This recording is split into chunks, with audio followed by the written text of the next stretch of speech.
is there's a couple of major technological megatrends. The three that I talk about often are blockchain, AI, and quantum.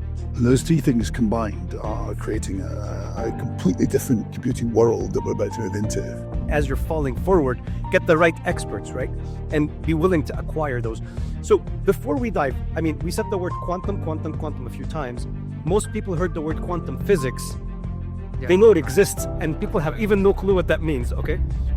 What quantum does is allows you to have, and this is with a bit that's quite hard to get your head around, because in quantum physics we know that two subatomic particles can be held in a state that allows them to be in two different places at once. So this is much closer than I actually thought we're going to get. Because we were talking about AI singularity, right? Like a few weeks ago, we were talking about AI singularity, when it becomes almost self-sustaining and developing its own self. And we were saying like 2037, 2036. But with quantum, help this big forward 10 years. Because you're enabling computing at much higher speeds.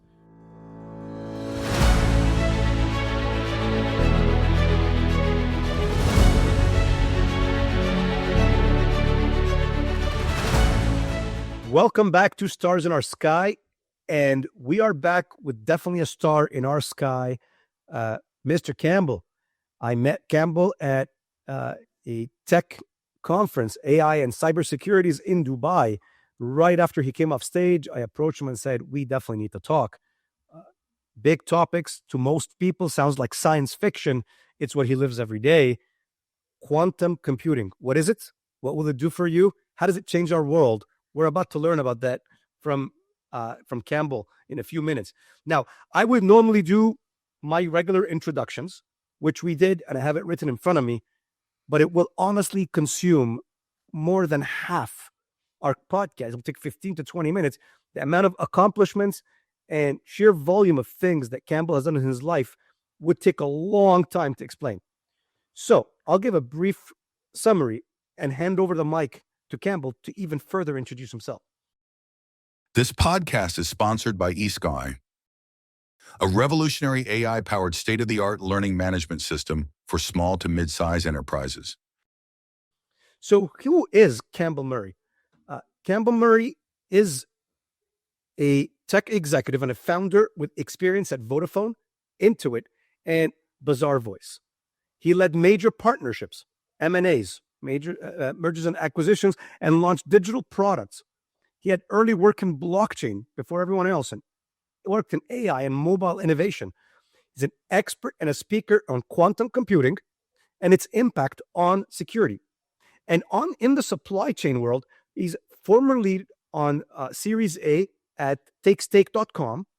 That's a food waste marketplace. He's the founder of Squawkbox. We'll talk more about that during the show. And creating digital platform for complex B2B trade. He's also known for spotting market gaps and driving digital transformation. Without any further ado, Campbell Murray. Campbell, welcome with us. How are you doing today? Thank you. Hey. Hi, Mike. Yeah, we're excited about this topic. Well, let's see you say that after the time association. All right, let's see. So we're all trying to keep up with technology. We're all trying to keep up with what's going on. And then when you mention quantum computing, it literally sounds like science fiction. But before we dive into this, who is Campbell Murray? I tried to give a brief intro. Talk us about yourself and how you've come to this point where you're talking to us about quantum computing. Well, thank you first of all for your very kind instructor there, Alec. We've been I've been in the tech industry for about 25 years. I'm ex-military and then joined the tech industry in 2000. So I've been at various tech companies, large and small. But I've worked all the way down from big corporate like Vodafone, all the way down to working for the last 9-10 years as the founder of a couple of different businesses. But the sort of trajectory for all of this has been innovation in the tech space. And everything I've done or tried to do has been kind of close to the bleeding edge of what technology can do. In a very broad range of industry applications, from mobile money to mobile identity management to things like I worked on the Kindle project with Amazon, launching money propositions for Intuit and Vodafone across the world. So I've been involved in a lot of things, but the common thread has been that these are relatively new technologies at the bleeding edge. And what excites me in the tech sector is the speed at which we can bring ideas to reality. And, you think, so I joined Vodafone in 2000, and we were talking to customers at the time about this vision we had for the mobile industry, that you'd be super connected. You'd have a device that knows where you are. You can talk to anyone in the world in a second. You can access any information in the world in a second. And they're highly secure, and it would just be awesome. And people used to say to us, like you're smoking something. It's a Star Trek you're describing. And here we are. Here we are 20 years later. This is normal. You translate that into, for me, the natural question then is, well, if that's what we've done the last 20 years, what does the next 20 years look like? What big future vision innovations are going to transform our world the next 20 years? And will it be as dramatic as it's been in the last 20? I actually don't think it will. I think the sort of the step change in mobilizing the world's information and giving it the combination of the internet and mobile coming together at the same time, more or less, it's been the greatest democratization of information the world has ever seen. And I don't think we'll see another step change like that in the next 20 years. I think it's different, the shape that it's taking. Although you'd argue that AI has already started to show a different trajectory. But I think what we're seeing, and this is what, to answer your point, but what am I all about? I'm all about really just trying to second guess those mega trends and trying to second guess where the future's going and what it looks like. And how can I turn a business opportunity out of that? And that's what we do, right? Tech founders, we take the complex, we make sense of it, and we turn it into something people can understand as a proposition, and we take it to market. And that's what we're doing now on the across. I think, Matt, you've seen my presentation. I talk about the sort of trident of tech. I actually think we're living through computing 2.0 right now. This is the birth of computing 2.0. And what I mean by that is there's a couple of major technological megatrends. The three that I talk about often are blockchain, AI, and quantum. And those three things combined are creating a completely different computing world that we're about to move into. And so that really excites me because I can see some of the applications. Sometimes I can see them before most people. But I think above all else, just working in a space where you can take those ideas and make them real in short order, it's just so fantastically interesting. It's a place to work, and that's why I do what I do. And one of the things that I stress about me is that I don't really play in one field. So a lot of people tend to be like a payment specialist, or you're in this kind of field. I'm not. I work across everything from risk management, gaming platforms to cryptocurrency platforms. And literally, my stable of interests is so broad that I wouldn't say that I specialize in anything. So that makes me pretty much an amateur at everything by default. But yeah, I think the falling side of that. I often say this, and I don't mean it to sound flippant, but I often say that in the valley of the blind, the one-eyed man is king. And what I mean by that in the technology space is you don't need to be a PhD level researcher in subjects to add value. You can just make sense of it for the business community. Just take an idea and turn it into something that, okay, guys, there's a tangible thing we can do here. Well, what does that look like? What does it mean to me as a business? And then be able to tell that story is often more valuable than the deep research stuff that you can get into. So I tend to sit on the front end of that rather than the back end. I hope that sort of makes sense. Roundabout way. Yeah. Well, look, it makes sense if understanding things to its depth would always go into monetization, then all university professors will be the top billionaires. But that's not. We're here where you need 60% understanding of the truth and a global understanding, and have the willingness to take a risk and fall forward. And I think that's what we do. And as you're falling forward, get the right experts, right? And be willing to acquire those. So before we dive, I mean, we said the word quantum a few times. Most people heard the word quantum physics. Yeah, they know it exists, and people have even no clue what that means. Okay. We had Chuck, which was with us at the summit when we were meeting together in Dubai. And we attempted to try to give a layman's explanation of what quantum computing is for the average man, I think we did a terrible job, all of us combined. So maybe today you can, talk to our speakers. What is quantum computing in simple terms? I figured you would probably ask me this. So this is what I call the mum test, right? So if I'm having a conversation with my mum, which says, "What are you doing?" I have to be able to explain this to my mum, right? So let me try. So there's a very simple, complex answer. Let me try and give a simple one. So quantum computing is a completely different way of doing computing. All computing is basically made up of microscopic kind of little gates. So we go all the way back to the beginning of the computer with the valves that Alan Turing was making in the 1940s. There were valves that were on or they were off, and that allows decisions to be made, right? So that everything's a 0 or 1. And it's binary. And up until quantum, every computing system on Earth, from your iWatch to the space shuttle to an Alan Turing Enigma machine in the 1940s, relied on zeros and ones, binary logic to compute. What quantum does is allows you to have, and this is with a bit, it's quite hard to get your head around, because in quantum physics, we know that two subatomic particles can be held in a state that allows them to be in two different places at once. And that's the bit that most people just go, "Whoa, I don't get this." And if you read Schrodinger's cat, and you can come out of Schrodinger's cat and understand that bit of it, and you understand what I'm saying. But essentially, take it as given that we now know with solid scientific clarity that a subatomic particle, like an electron, can be two places at the same time. And that, you just have to accept that, because if you want to challenge that, you've got to spend 10 years at university doing quantum physics. But if you just accept that fact and accept that engineering computer scientists and particularly IBM research labs around the world have found a way of creating an equation that says, well, if I can be anywhere between 0 and 1, any value, any number between 0 and 1 at the same time, that means that in real terms, if you transfer it into, I often use this little video showing a maze.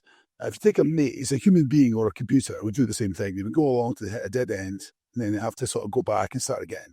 What a quantum computer can do is it can try all the possible routes in the maze at the same time. That's the difficult bit you've got to get your head around. Right? But when it can do that, I say, if you think, it's a more real-world example would be like a combination lock on a door where there's 500 buttons or something. The quantum computer could try all 500 keys and every possible combination of lock codes and like this at the same time. Whereas a conventional computer cannot do that. It will have to methodically go from, let's say 10 digits. It'll start at 00001 and work its way upwards. So you jumped to a security example, which is a bit more frightening. But the maze, I'll go back. I'll go back to the corn mazes, right? Like where the cornfield mazes. That means, from a problem-solving point of view, quantum computing should basically exponentially speed up our problem-solving skills. So if you... Not all problems. Right? The thing is, there's a thing that's often used in tech called the traveling salesman problem. And it's based on a mathematical component called NP, non-polynomial time maths.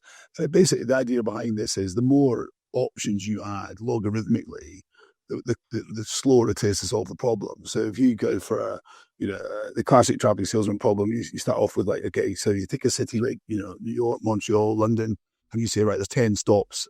What's the most optimal route round those 10 stops? And a conventional computer might give you a good answer to that question in a matter of minutes, seconds and minutes. You add an 11th stop, and it will go up to a couple of hours. You add a 12th stop, it will go up to a couple of days. You had a 13th stop, you see where I'm going with this. By the time you get to about 25 stops, you're looking at several 100 trillion years before the computer can answer the question. So that's a non-polynomial time mathematical problem. And that's the kind of thing that a quantum computer can solve to so much faster than a conventional computer would ever get there. But not all, this is important but stress, not all problems would be solved faster or better using a quantum computer. It's specifically designed for not an NP problem, but there's a very, very large number of variables. So for something like protein folding with pharmaceutical research is a good example. Logistics, manufacturing, there's areas where the number of combinations of outcomes is so large, to test them all in a linear model would just take too long. And that's where a quantum computer really steps in. But it's not for every problem. It's only for certain types of problems. Go lean it. GoLeanIt offers a symphony of efficiency through lean services and solutions, driving scalable and sustainable results. Visit goleanit.com. So let's say you're faced with like the traditional CEO or traditional company, which is the majority of the companies out there. What would be your approach, to change their mindset, and embrace something like? It's a good question. I mean, before I try to answer, I would say to every CTO, and I've been a CTO myself, I would say that you've got the opportunity side of it, you've got the risk threat side of it. So let's take them both separately, right? So on the opportunity side of it, what problems are you trying to solve that you can't solve today using traditional computing, and would quantum help you answer it? Well, basically, if it is an MP problem, the answer is yes, it would.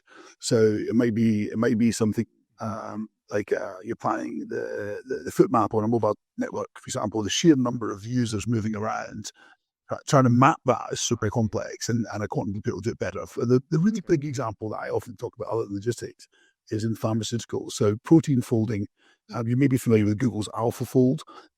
So a lot of AI is going into the space. The future of medicine, the future of antibiotics lies in understanding protein folding analysis. So the combinations of folding of a protein are so numerate. Yeah. There are more, most of the proteins in our body have more folds combinations in them than the number of atoms in the universe. So you try in a human lab to try and say, well, we're going to try option 1, then option 2, then option 3. You could do that for 100 years with 100 developers, 100 engineers. You're not even touch it. You're going to be there for a while, yeah.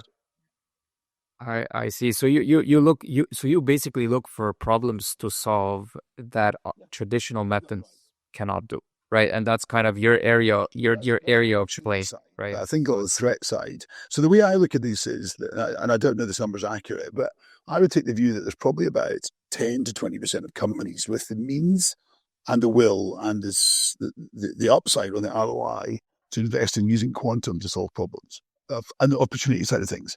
On the threat side, everyone's going to be affected by this. And that's why we're going to focus on cybersecurity with quantum predominantly, because we see an opportunity to it's a bit like the Y2K problem. Every single company on earth is going to have to change its encryption technology to be post-quantum safe. That's a fact. The only question is when. So Campbell, to that point, do you think that we'll be using quantum computing to set up the security from, to protect us from quantum computing? Great question, because actually what's been developed is there's NIST published 4 standards of post-quantum safe cryptography, and they're effectively all what we call lattice algorithms. So these are reversing the quantum principle of being able to try every option at once. So because what it does is it relies on intuition to bridge the gap in the layers of the lattice, and you can't do that with a quantum computer today. So you can read all about this on NIST's public website, but we think that lattice algorithms are going to buy as a 20, 30, 40 year horizon where your data will be safe. And there's a very simple way to look at this, which is if you get hacked today, your data is taken and it's encrypted using something like SHA-256, which is the industry standard today, you're pretty safe. They're not going to be able to de-encrypt that, but it will sit in a vault somewhere in the world, probably North Korea, until someone has got access to a quantum computer powerful enough to de-encrypt the SHA-256 algorithm, which is the algorithm behind Bitcoin. It's the algorithm behind SSL. So, you look at a website and it says you're not secure. HTTP, the S on the HTTPS is SSL, secure socket layered. And that standard is based on SHA-256. So the entire internet needs to be updated for this effectively. So when this kicks in, and we can come back to when that's going to happen in a minute, but when this happens, we're going to see an enormous amount of the global GDP for tech spend having to be diverted to make every encryption algorithm safe. So I think it's going to be a huge undertaking, bigger than Y2K. So you're trying to tell me, honestly, that was going to be my next question, Y2K, but when you started talking about spending, I started thinking, so the whole market... A lot of people were not born for the Y2K, So when you're talking right now, I look at the stock market, everybody's talking about the AI rally, the tech rally, the AI rally. You're telling me the next rally is going to be a quantum computing. how far do you think we are? I know Google's working on it. I heard from you, IBM's working on it. Who's working on it, and how far are we from getting this to certain commercialization and maturity that it could hit marketplace? It's just an analogy with AI, because AI is an application industry, right? So sure, you've got LLMs and everyone's, leaning on the hardware side of it. That's why NVIDIA is the most valuable company on earth, because ultimately the infrastructure has to be there. But AI, most of the people playing in AI, making money in AI, are development application layer specialists who are building solutions using AI. I think with quantum, what you'll see is a much smaller pool of companies that are building hardware-based solutions, which is what quantum is. Quantum is a hardware story, first and foremost, and then licensing access to that capability. So I think because it's such a big, heavy engineering challenge to get to that point, I think the number of people able to do it and make it available will be quite small. I think probably under 1,000 companies will be able to offer a quantum for hire, like a SaaS type quantum for hire service, where you pay to access the hardware. I think in the short to medium term, that's what we're looking at. But I think if you then say, well, look at my side of it, so help me understand the opportunities in my business for quantum, or help me become more secure in a post-quantum cryptography world, there's going to be an opportunity for lots of people to jump into that space. But I think the gold rush view of it, the big money side of it, is going to come from the big hardware players who build a quantum computer at scale and get it out there for people to use. And obviously, the big guys like IBM, Microsoft, Google, there's quite a few out there now who've got quantum computers for hire, and you just pay literally a minute hourly rate to access these services like IBM's Watson.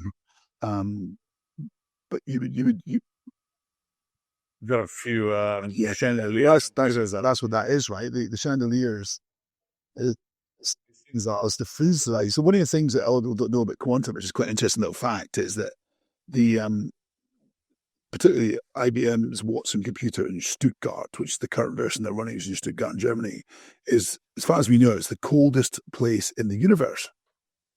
At the bottom of that chandelier. And the reason it has to be so cold is because the only way to effectively get to zero energy state, which is 0 Kelvin, because you have to stop the electrons spinning around the atom. And to do that, to hold it in superposition, you've got to get it to 0 Kelvin, or as close to 0 Kelvin as you can get.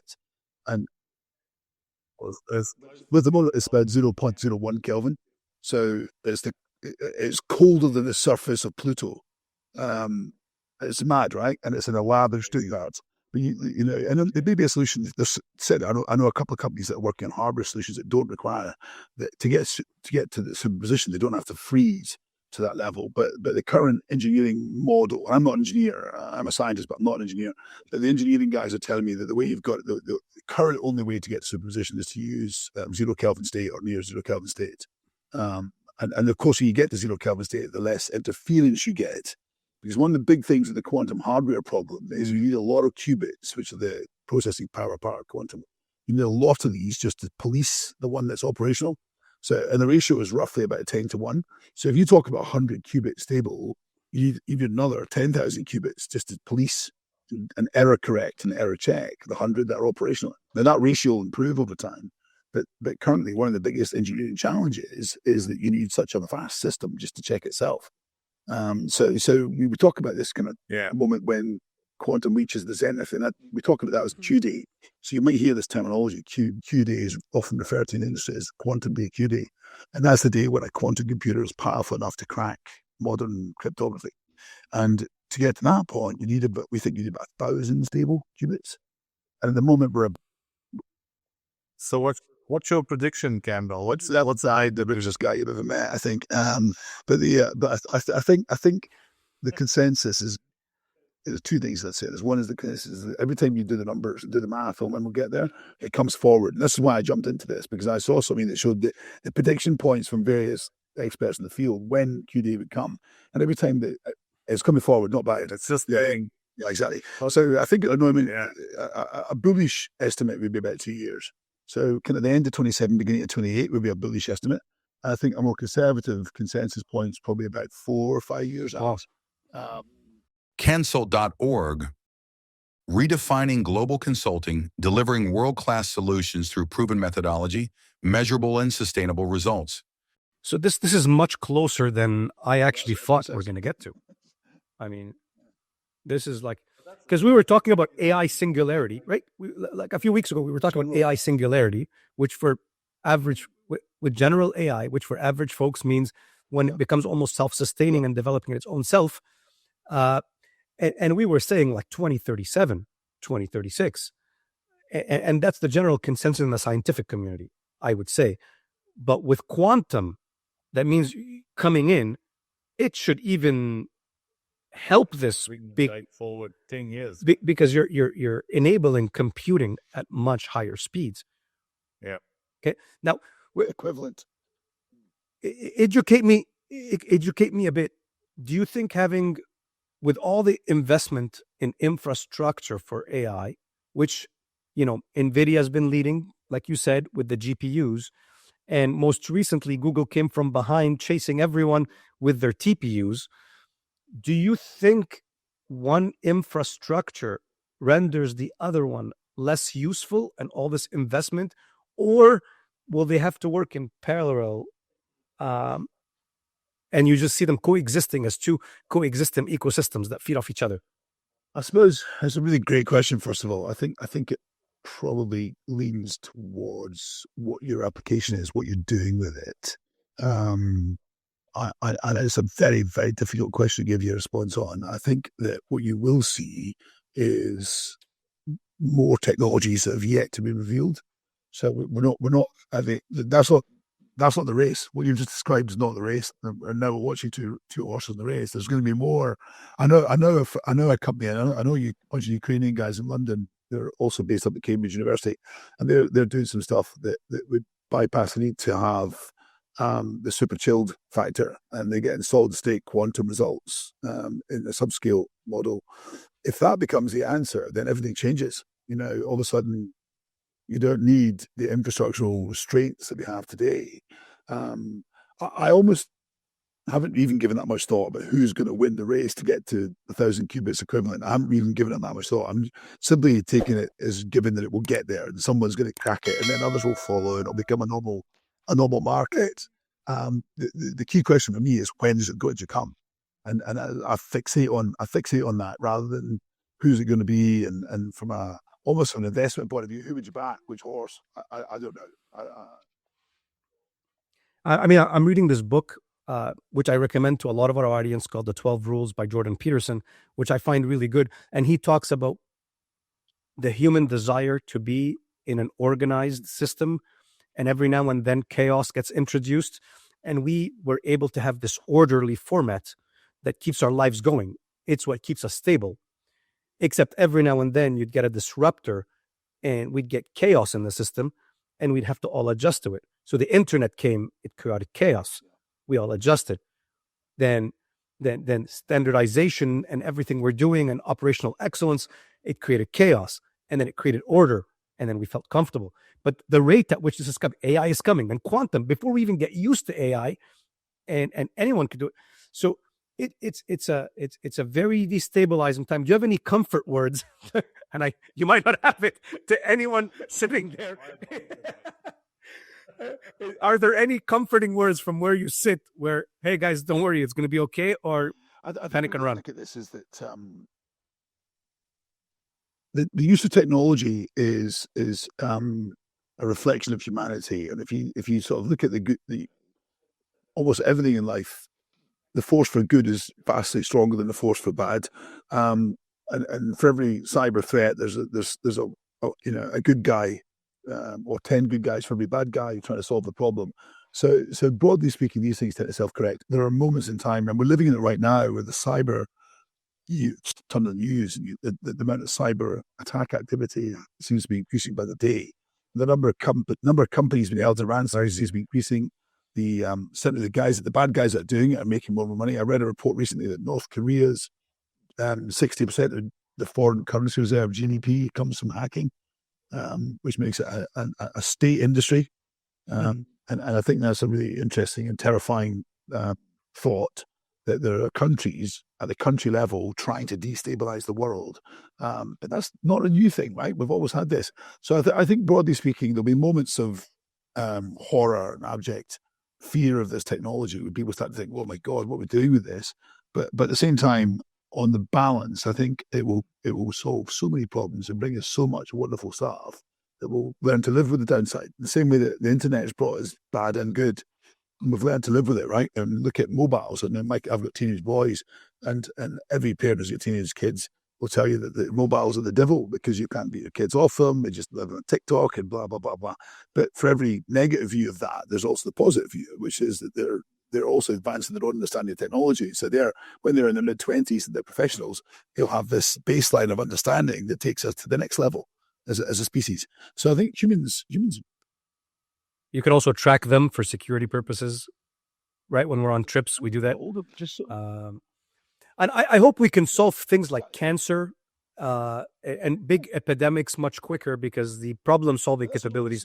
So that brings me to another question. It's already happening, right? So there's a really good podcast on How to Wow, Chris Evans, with the two ladies that invented the COVID vaccine at Glaxo and also the Glaxo, also University of Glasgow, GSK. Come up with this formula, and the reason they made it possible was they used a massive AI tool to come up with an mRNA skeleton key. I'm not a biologist, but I think I'm speaking correctly. They came up with this mRNA skeleton key system that meant that when a virus did outbreak, they could very quickly adapt it to the specific use case, and it took them less than 3 weeks to get to a COVID vaccine from it first breaking because of an AI-based technology that's similar to what we talked about, the AlphaFold. So I think we're already seeing this, and we're already seeing cures to cancers that were unthinkable before coming out. There's some really good stuff appearing. There's some very cool stuff happening. Right? So Campbell, just in the interest of time, can you tell us what does your company do? What is it that? Yeah. So Squawkbox is I describe us as a sort of broad technology business. We do effectively two core things. We've got a services side of our business, and we've got a product side.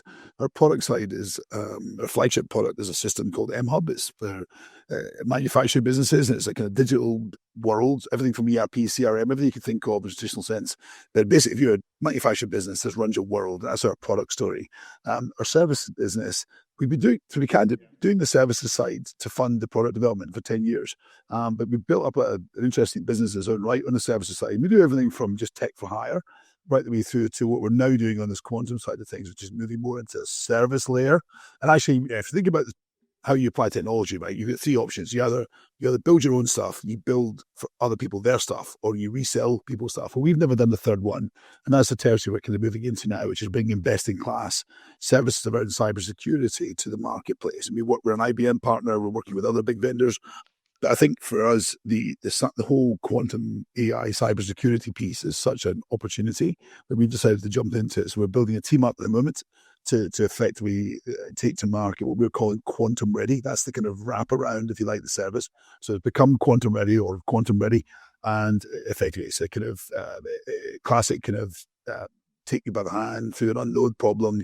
Let's see what the opportunities are. Let's, most importantly of all, let's get you post-quantum safe. So a big part of what we're doing with IBM is bringing they've got a whole suite of services called Guardian, which is about helping customers understand their cryptography, the CBOM, if you like, their cryptography state, and helping them to get it ready for the future.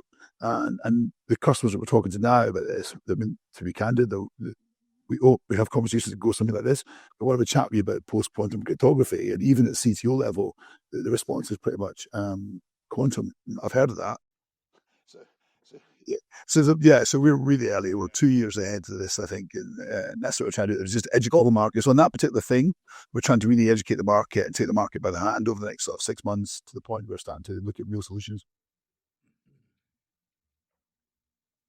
Cool. Well, Campbell, next time I'm in London or England or whatever, I'm going to look you up, and I'm looking forward to having a Guinness with you because I think this conversation can go for hours. I've got a big interest in it myself. I know a few people in the industry that, right now we are playing with stuff apparently that's defying our own physics. So, that's for me as a chemical engineer, that's quite an interesting, path to go down. So, maybe, hopefully we can have another conversation soon.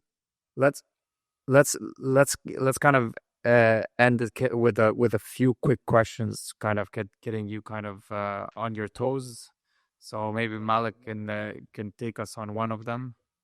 Okay, when you look 5 to 10 years ahead, what quantum-driven opportunity exists you most for B2B commerces or digital trade? That's the choice, is it B2B commerce or digital trade? Yeah. Which one excites you? Okay, the ones that you see coming up in the next, what quantum-driven opportunities excite you the most for B2B commerce or digital trades? The really, really big one for me is going to be around, on the trading side, is going to be the logistics. If you can get the cost of distributing products down, not only does that get an economic value, but it burns less energy to do it. So at the global scale, if you take it simplistically, if you imagine every parcel delivered everywhere in the world every year, if we can reduce the energy expenditure by 1% because we're more efficient in how we distribute as a species globally, that's going to have a huge impact on energy consumption. That is not going to fix everything. Wow.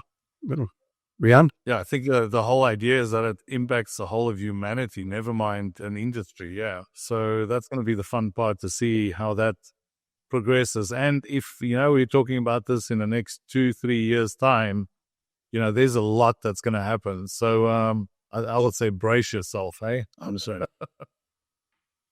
Gabby, have you got a last couple of questions? Or Yeah, well, what's your boldest vision that you have for your business? Well, on the product side, we want to be the world leader in manufacturing software, particularly for small businesses. We want to give small businesses the kind of power so they can compete with the big guys. And that's my product side. Love it. My services side, and I'm definitely going to jump into quantum in this one. I want to be the world leader in preparing businesses for post-quantum cryptography. Awesome. I love it. That's pretty bold. So, Campbell, Really?